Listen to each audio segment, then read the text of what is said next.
Hello बच्चों, welcome to माँ की पढ़ाई। आज हम हिंदी ग्रामर में मात्राएं के बारे में पढ़ेंगे, उसके बारे में सीखेंगे। ओके, मात्राएं यानी क्या होता है? Vowel symbols. तो चलिए, मात्राएं प्रत्येक स्वर का एक निश्चित चिन्ह होता है जिसे मात्रा कहते हैं। तो प्रत्येक स्वर आपको पता है ना, हमारी वर्णमाला में कितने स्वर हैं? 11, यानी 11 ओवल्स है हमारे वर्णमाला में। अ से लेके औ तक यह हमारे स्वर है। तो उस हर एक स्वर के लिए अलग अलग चिन्ह दिए गए हैं, कुछ फिक्स जो है फिक्स साइन दिए हैं, डेफिनेट साइन दी हुई है उस स्वर के लिए। वो तो हम आगे पढ़ेंगे ही। तो उसी चिन्ह को यानी उसी साइन को जो स्वर के लिए दिए गए हैं, उसी साइन को हम क्या कहते हैं? मात्रा कहते हैं। तो there is a definite sign of the vowels which is called मात्राएं। ओके, चलिए आगे देखते हैं। अभी आगे देखिए, आपको स्वर दिए गए हैं यहाँ पर, और यहाँ साइड में मात्राएं दी गई है। उसके आगे हर एक स्वर के लिए उसकी मात्रा जो है उसको दिया गया है। तो यहाँ पे 11 स्वर होते हैं, मैंने पहले ही बताया है। अ से लेके औ तक कितने स्वर है? 11, यानी 11 स्वर है। तो देखिए, अ के लिए ऐसी कोई भी मात्रा नहीं है। तो क से लेके ज्ञ तक हमारे जो व्यंजन है, वर्ण है, उस सारे व्यंजनों के साथ अ मात्रा होती ही है। फॉर एग्जाम्पल देखिए, आपको समझ में आ जाएगा। यह क है। ओके, फर्स्ट लेटर है क। अभी देखिए, इसको प्रोनाउंस करके देखिए बच्चों, क। तो आपको क पहले सुनाई देता है और उसके साथ में कौन सा स्वर सुनाई दे रहा है? अ का, क। तो जब हम अगर वर्ण विच्छेद करेंगे तो आपको पता चल जाएगा कि इसके साथ क्या है? अ की मात्रा है। तो क को हम वर्ण विच्छेद जब करेंगे, वर्ण विच्छेद में हमें स्वर अलग करना पड़ता है, व्यंजन अलग करना पड़ता है। ओके, तो ये आधा क हो गया क्योंकि हमें स्वर उसका निकालना है बाहर, प्लस अ। देखिए, तो क, आधा क के साथ हलंत लगाया है, यानी आधा क है। यह स्वर रहित क है, इसलिए इसको इस तरह से लिखा जाता है, प्लस अ। यानी क के साथ अ का स्वर ज्वाइन करने से हमारा कौन सा शब्द, कौन सा वर्ण बन जाता है? क। ओके, तो ऐसे होता है। इसी की जैसे क, ख, ग, घ से लेकर ज्ञ तक हमारे सारे जो वर्ण है, सारे व्यंजन है, उसके साथ अ होता ही होता है। ओके, इसीलिए अ के लिए ऐसा कोई साइन नहीं होता है। आगे देखिए, सेकेंड नंबर पे आ, जो स्वर है आ के लिए जो मात्रा दी गई है, यह देखिए एक डंडी है। ओके, तो यही आ की मात्रा है। फॉर एग्जाम्पल फिर से देखिए, यहाँ पे फिर से मैं लेटर लेती हूँ क। ओके, और यह क है, इसको तो अ की मात्रा है ही। अभी आ की मात्रा कैसे आएगी? उसके आगे अगर मैंने एक डंडी लगा दी तो क्या बन गई? का। यह कौन सा लेटर बन गया? का। ठीक है, इसी तरह से नेक्स्ट है ई। तो छोटी ई के लिए यह मात्रा है जो व्यंजन से पहले लगकर आती है। यह छोटी ई की मात्रा व्यंजन से पहले लगकर आती है। देखिए बच्चों, यहाँ पे मैं दिखाती हूँ व्यंजन से कैसे पहले लगकर आती है। तो यहाँ पे हम लेते हैं एक अलग लेटर लेते हैं, म। ओके, तो व्यंजन से पहले यानी ये छोटी ई जो है, यह हमेशा व्यंजन से ऐसे पहले लिखी जाती है। ओके, यह है मी। ओके, म को कौन सा अभी यहाँ पे स्वर लगाया है? ई का स्वर। ओ, वो भी कौन सा? ह्रस्व ई, यानी छोटी ई का स्वर है। तो वह व्यंजन से पहले लगाया जाता है। अभी आगे देखेंगे हम बड़ी ई, यानी दीर्घ ई। तो वह देखो व्यंजन के बाद लगाई जाती है। तो देखो कैसे, अभी यही लेटर मैं लेती हूँ, म ही लेती हूँ। तो बड़ी ई की मात्रा है, यानी जो दीर्घ ई की मात्रा है, वह व्यंजन के बाद में लगाई जाती है। ओके, देखिए अभी यहाँ पे देखिए छोटी ई व्यंजन से पहले, और यहाँ पे देखिए बड़ी ई यानी दीर्घ ई व्यंजन के बाद में लगाई जाती है। ओके, नेक्स्ट है छोटा ऊ। तो ऊ की मात्रा कैसी होती है? यह ऊ की मात्रा है बच्चों, देखिए। ओके, तो यहाँ पे मैं लेती हूँ लेटर स। क्या है? लेटर स है, और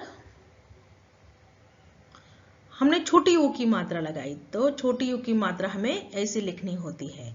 ओके, यह छोटी ऊ की मात्रा है। फिर देखिए बड़ा ऊ, उसकी मात्रा होती है ऐसे। देखिए आपको इजीली समझ में आ जाएगा। यह स है और उसको बड़ी ई की मात्रा हमने दी है ऐसे। सॉरी, बहुत बड़ी हो गई है।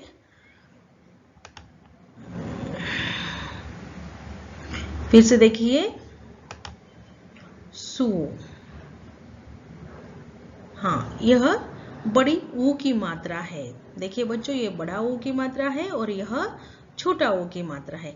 उसी तरह नीचे है री, रू। तो रू की मात्रा ये आधा सी के फॉर्म जैसे दिखती है आपको, देखिए आधा सी। ओके, तो यह रू की मात्रा है। फिर ए की मात्रा है, देखिए ए।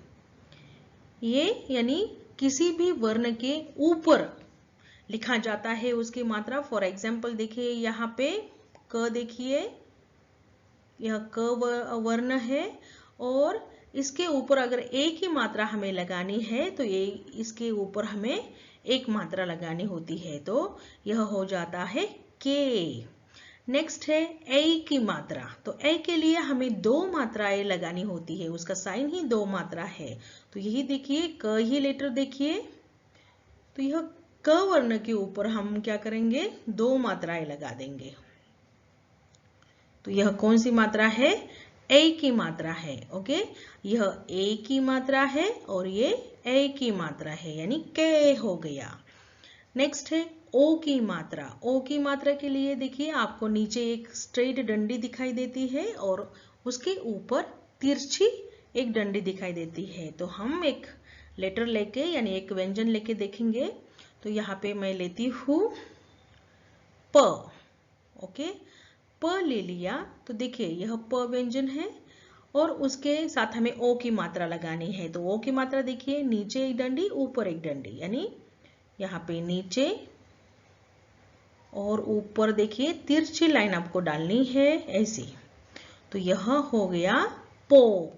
प के साथ ओ की मात्रा हमने लगा दी, तो क्या हो गया वर्ण?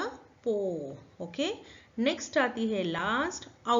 औ की मात्रा देखिए ऐसे ही, नीचे एक डंडी और ऊपर दो आपको तिरछी डंडियां लगानी है। यानी देखिए यहाँ पे फिर से प लेती हूँ मैं, प लेटर, और यहाँ पे नीचे एक डंडी, सॉरी फिर से देखिए बच्चों, यहाँ पे प लेती हूँ मैं, उसको एक स्ट्रेट डंडी लगा दी और उसके ऊपर दो डंडियां। पौ, ये क्या हो गया? पौ। ओके, तो ये औ की मात्रा हो गई। इसी तरह से यह मात्राएं हैं बच्चों। तो आगे देखिए, अभी देखिए व्यंजन स्वर। तो यहाँ पे आपको एक व्यंजन दिया है और उसके साथ अगर स्वर लगाया जाए तो वो कैसा हो जाता है वह दिखाया है। तो यहाँ पे प लेटर लिया है, आपको पहले ही स्लाइड में मैंने समझा दिया है कैसे होता है। तो देखिए यहाँ पे प को हलंत प्लस अ स्वर लगा दिया आधे प को, तो क्या बन गया? प। यह पूरा प बन गया स्वर के साथ में। नेक्स्ट है प, इसको हलंत है यानी आधा प प्लस उसको आ का स्वर लगाने से पा बन गया। उसी तरह से प प्लस ई पी, प प्लस ई बड़ा पी की मात्रा है। तो देखिए बाद में दिया है, वर्ण के बाद में, व्यंजन के बाद में उसको लगाया है। नेक्स्ट है प प्लस छोटा ऊ, यहाँ पे होगा पू। प प्लस बड़ा हु, यहाँ पे देखिए उसका साइन ऐसे होता है, और पू यह उसका प्रोनाउंसिएशन है। प प्लस रू, यह प्रू, देखिए ऐसे हो गया। प के नीचे छोटी सी के शेप का यहाँ पे मात्रा है रू की। ओके, नेक्स्ट है प प्लस ए पे, प प्लस ए पे। नेक्स्ट है प प्लस ओ पो, प प्लस औ पौ। आगे देखिए, तो अ की कोई मात्रा नहीं होती है, हमने अभी देख लिया है।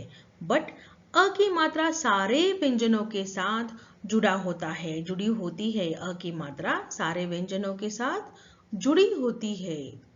व्यंजनों के साथ मात्राएं अलग अलग तरीकों से लगती है। व्यंजनों के साथ मात्राएं आपने देखा अलग अलग मात्राएं हैं, वो अलग अलग तरीकों से लगती है। आगे देखिए, अभी कुछ मात्रा व्यंजनों के आगे और कुछ मात्रा व्यंजनों के पीछे लगती है। तो कुछ जो साइन है वह व्यंजन के आगे लगते हैं और कुछ साइन पीछे लगते हैं। फॉर एग्जाम्पल देखिए यहाँ पे चित्र, यह जो वर्ड है उसमें देखिए च के साथ ई की मात्रा लगी हुई है। तो यह वर्ण जो है च, उसके ई की मात्रा उसके आगे लगी हुई है बच्चों, तो यह छोटी ई की मात्रा है। ओके, और कुछ वर्ण जैसे फॉर एग्जांपल लास्ट वाला देखिए पीला, तो यहाँ पे भी पी ई की मात्रा है, लेकिन यह बड़ी ई की मात्रा लगाई है, इसीलिए प वर्ण के बाद में इस मात्रा को लगाया गया है। नेक्स्ट है राम, तो यहाँ पे रा में आ की मात्रा लगी हुई है, वह र वर्ण के बाद में लगाई गई है। र व्यंजन के बाद में लगाई गई है आ की मात्रा। तो यही वो बता रहे हैं कि कुछ व्यंजनों के आगे कुछ मात्राएं लगती है, पीछे कुछ मात्राएं लगती है। ओके, आगे देखिए, कुछ मात्रा व्यंजनों के ऊपर तो कुछ नीचे लगाई जाती है। अभी देखिए व्यंजनों के ऊपर लगाई जाने वाली मात्राएं, जैसे फॉर एग्जांपल देखिए केक, यह वर्ड है तो यहाँ पे ए की मात्रा लगाई है क के ऊपर। ओके, तो यह ऊपर लगाने वाली मात्रा है, ऊपर लगाई जाने वाली मात्रा। नेक्स्ट है पे, यानी प के ऊपर ए की मात्रा लगाई है। यहाँ पे ओ, प के साथ ओ की मात्रा लगाई गई है जो कि प के ऊपर लगाई गई है। ओके, नेक्स्ट है औरत, यहाँ पे औ की मात्रा है जो व्यंजनों के ऊपर लगाई जाती है। और व्यंजनों के नीचे लगाई जाने वाली मात्राएं देखिए, अभी यहाँ पे उदाहरण के साथ में है गुलाब, यहाँ पे ग के साथ में छोटी ऊ की मात्रा यह व्यंजन के नीचे लगाई गई है, ग व्यंजन के नीचे लगाई गई है। नेक्स्ट है पूड़ी, ओके, तो प के नीचे बड़ी ऊ की मात्रा लगाई गई है। देखिए यह छोटा ऊ की मात्रा है और यह बड़ी ऊ की मात्रा है। ओके, कृपया, यहाँ पे वृ की मात्रा क के नीचे लगाई गई है। तो कुछ मात्राएं ऊपर लगती है, कुछ मात्राएं नीचे लगती है। आगे देखिए, अभी आपको यहाँ पे क्या करना है, चित्र में देखना है और चित्र में इस पिक्चर में जो भी वस्तु आपको दी गई है उसका सही मात्रा लगाकर उसका नाम लिखना है। तो यह आपने करना है, यह आपका होमवर्क है। तो यहाँ पे ऐसे लाइन डालना है और उसके नीचे करेक्ट मात्रा लगाकर यह जो पिक्चर में आप देख रहे हो उसका नेम लिखना है। ओके बच्चों, तो चलिए इसी के साथ हमारा यह जो आज का वीडियो है वो कंप्लीट हो जाता है। आई होप आपको समझ में आ गया होगा, सारे डाउट्स होंगे मात्रा के बारे में तो वो सारे क्लियर हो गए होंगे। अगर आपको मेरा वीडियो पसंद आया हो तो प्लीज़ एक लाइक कीजिएगा, शेयर कीजिएगा और मेरे चैनल को सब्सक्राइब जरूर कीजिएगा। Thank you.